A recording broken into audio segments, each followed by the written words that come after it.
The best car wash at the best price, then go to the new Nips Car Wash, located at 459 Highway 301 South, down from McDonald's in Jessup.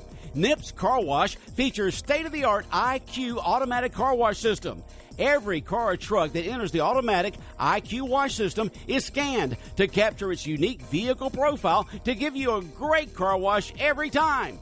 Nips Car Wash also features 2 self-service bays where you can choose from a variety of accessories such as foam brush, tire brush, bug off, wax, clear coat, and spot-free rinse with powerful blowers located in each bay to top off your car wash experience at an affordable price. For the best quality car wash around, go to the new Nips Car Wash located down from McDonald's on the left on Highway 301 South in Jessup.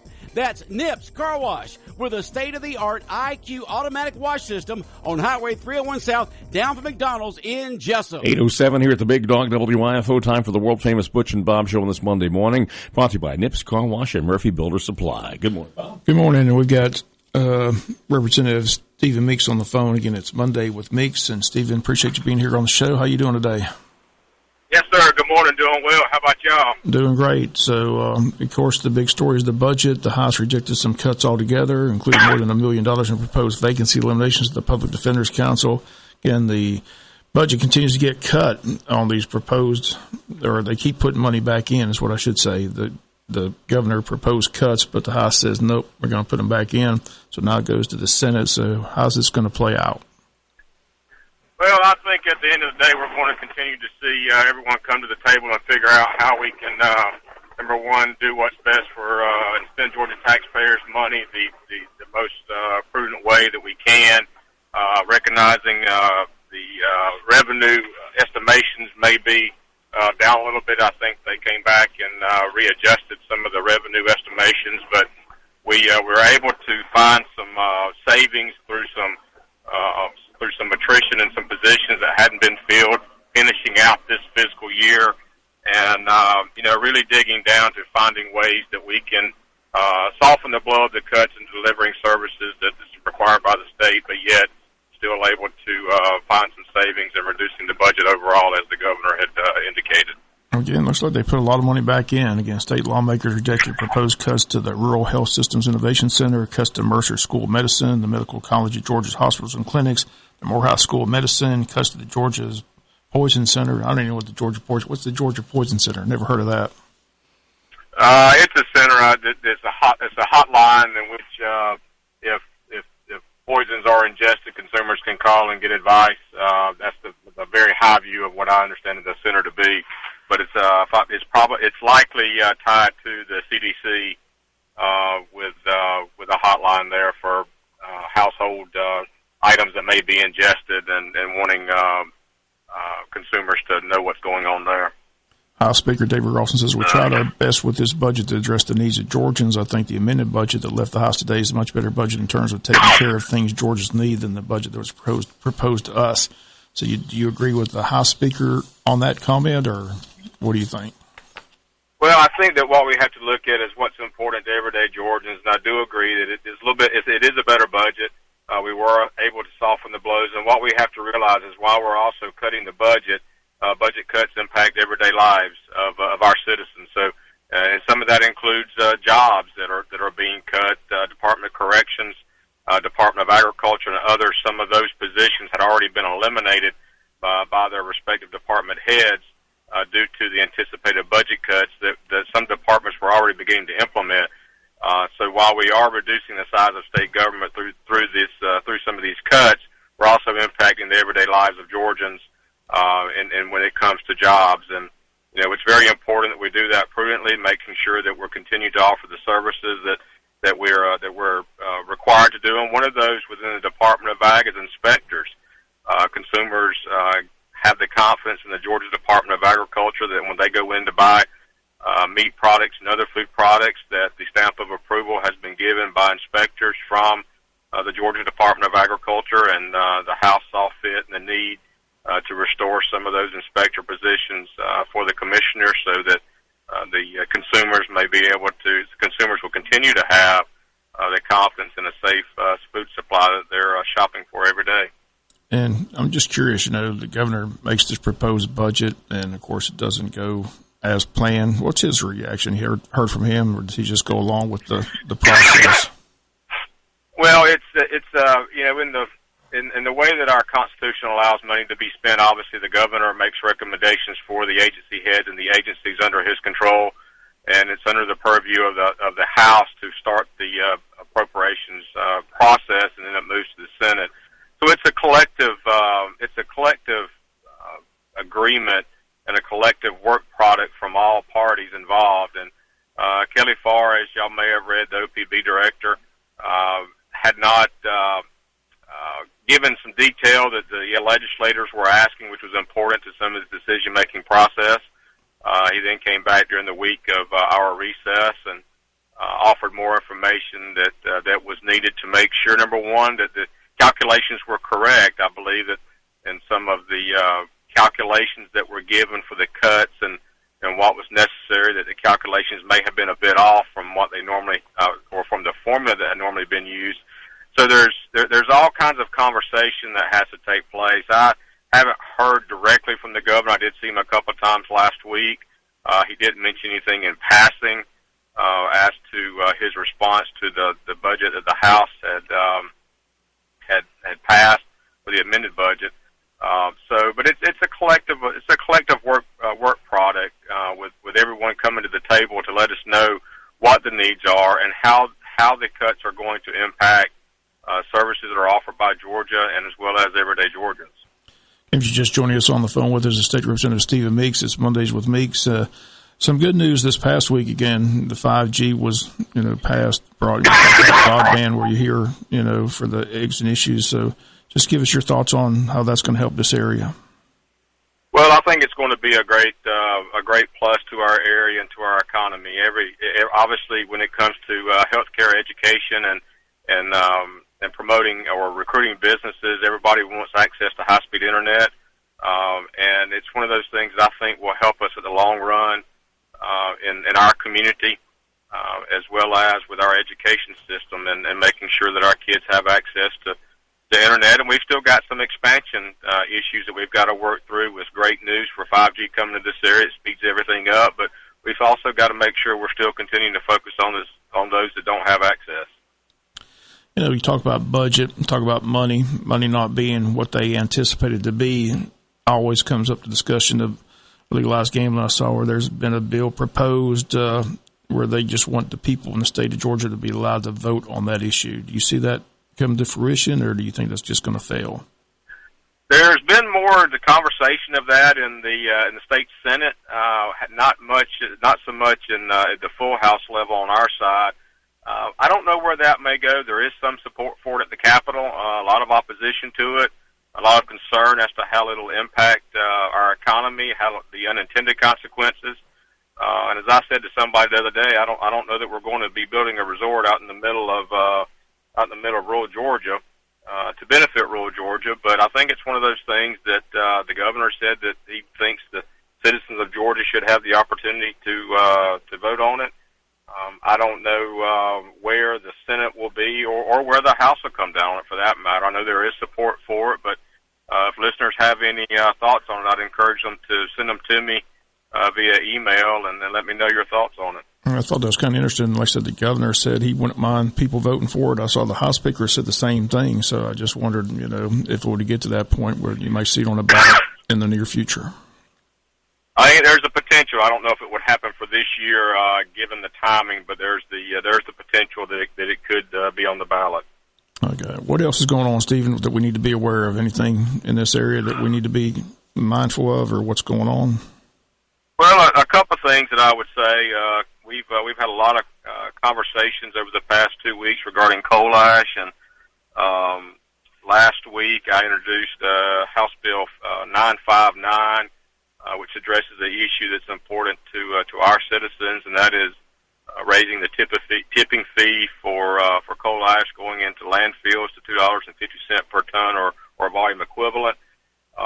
It's something that we've heard about, as you may know or may remember, when the last tipping fee increase was implemented. There was a delay in the increase in the coal ash versus municipal waste going to landfills So we have, I dropped a bill last week with the support of leadership that would to raise that tipping fee to $2.50 per ton, implemented July 1 of 2020. And as we move forward, we're trying to work through how we best deal with coal ash and the disposal of that in the most environmentally friendly way. In our area, that seems like a no-brainer. You get any pushback at all on that, or who would push back against that? I have not at this point. I've had some unusual suspects that I wouldn't think would have any interest in it to come by and voice their support for it. But the other thing that bill would do, and many citizens don't know this, that within the legislation that deals with tipping fees, the host government is limited to what can be done with those tipping fees up to 50% of those revenues. So within the Georgia Code, it spells out what can be done with that money for for road paving, for trash collection, or for recycling efforts. There's a host of different things that the law says the community can do with that. The other thing I did in House Bill 959 was to reduce that 50% to at least 10% to give the communities more flexibility of utilizing those tipping fees within their budgets as they do the same thing we do every year and working through the budgetary process. So, but the answer to your question, I've not had any pushback at this point. We've had conversations with those that impact at the corporate level. Probably not real happy with it, but not a lot of pushback at this point. Okay, Stephen, again, it's always good to talk to you here on Mondays with Meeks. What's the weather like in Atlanta?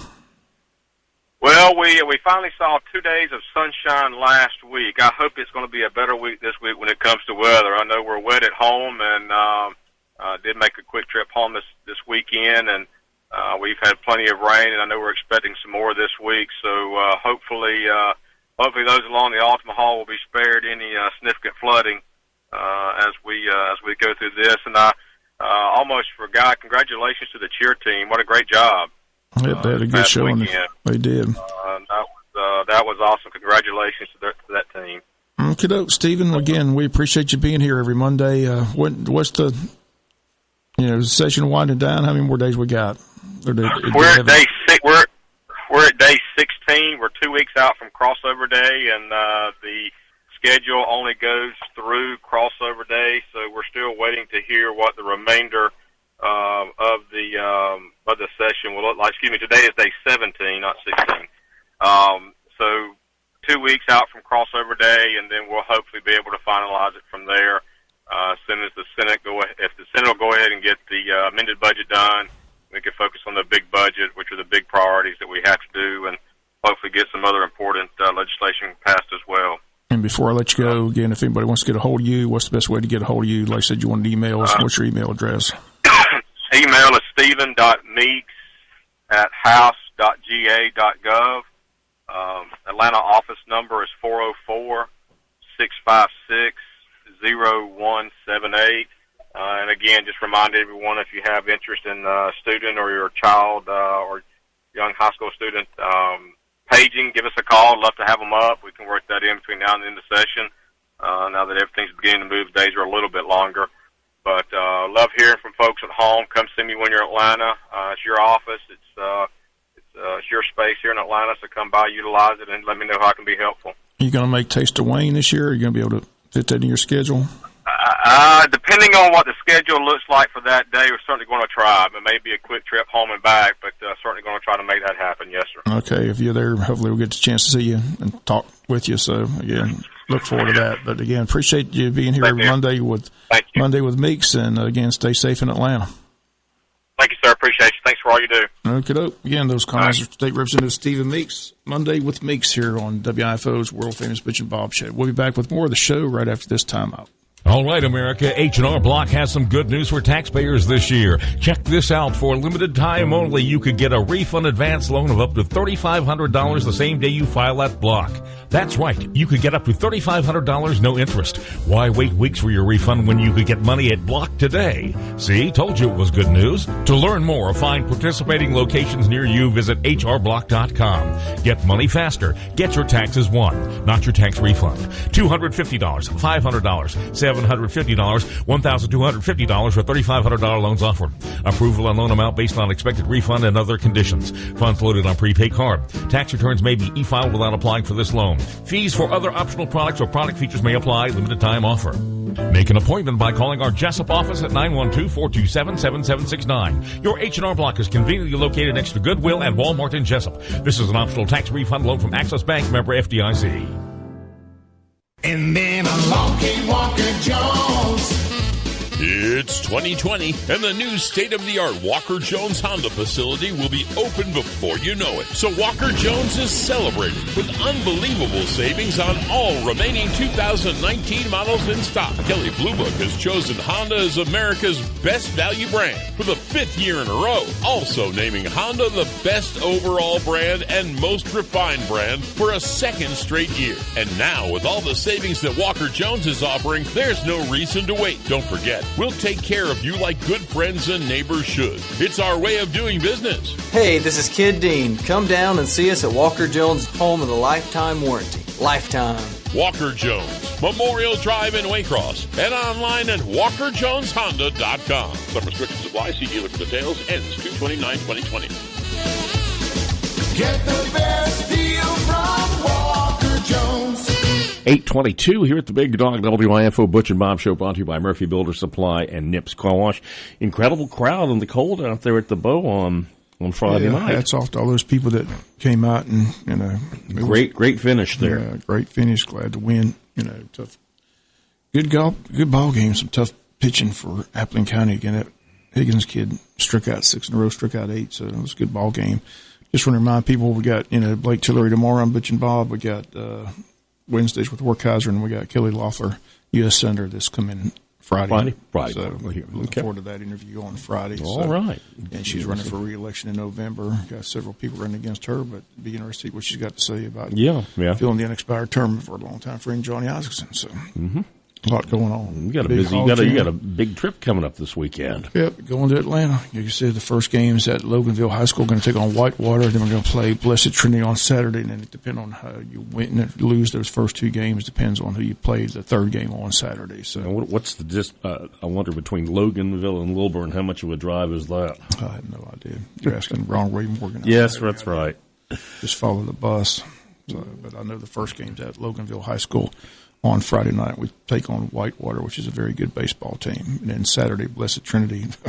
I saw them last year. They're loaded. So, Again, like I said, this is just a measuring stick. Get competition early, see where you stand, get ready for the region schedule. Unfortunately, none of the games this week are at home. Like I said, the Tuesday game looks like it's going to be washed out. But let's see here. Wait and see how the weather forecast plays today and tomorrow. But from what I saw, it's just going to be raining all day.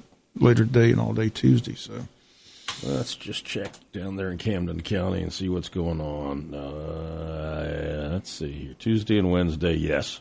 The rain at 11 and 2 and it's supposed to rain all day. So highs in the 70s. Let's see, tonight and tomorrow, rain and a thunderstorm. I just hope you call it. If they're going to call it early enough that I don't have to drive down there and drive back. But the school board meeting Tuesday, a lot going on there. So hopefully right now all this rain, looking at the radar here, is to the north of us. It'll come in, I guess it's going to move south and through our area tomorrow. A reminder today, if you want to vote in the presidential preference primary, today's the last day to register to vote to do that. So, again, it's a very important day for all people wanting to vote. If you want to be registered to vote, today's the final day to do that. So call the registrar's office here in Wayne County. They've got all the information on that. Yeah. So. And don't forget leap year this year, so we got 29 days, and then this year daylight saving time begins the absolute earliest that it can begin because the first Sunday is the 8th.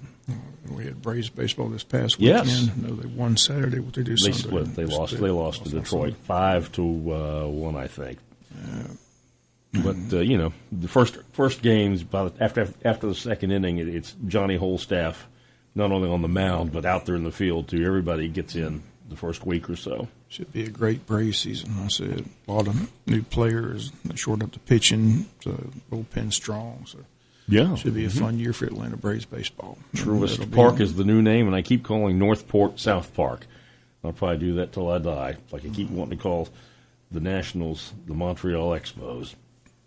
They do have one commercial for Louisiana hot sauce where they go about all the great things you can put it on the Braves.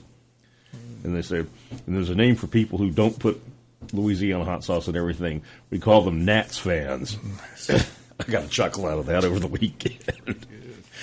Anything else we need to cover here on this Monday morning? Any meetings or anything else going on? I said school board meets tomorrow. That's about the only meeting that I see. Okay. I said just want to make sure people understand if you want to be registered to vote.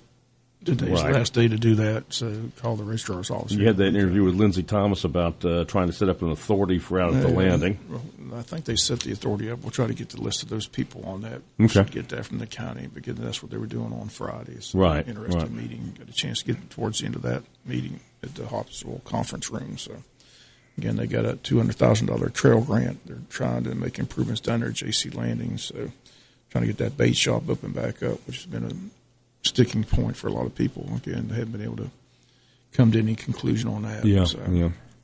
Again, so we'll see how it all plays out. But that's about it. I said baseball tomorrow, weatherman permitting, but it doesn't look good. Yeah, that's a 6 o'clock, and it's supposed to rain all day here and there and everywhere.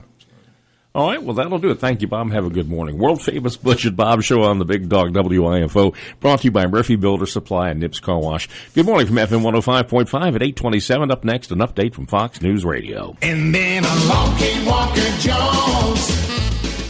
Year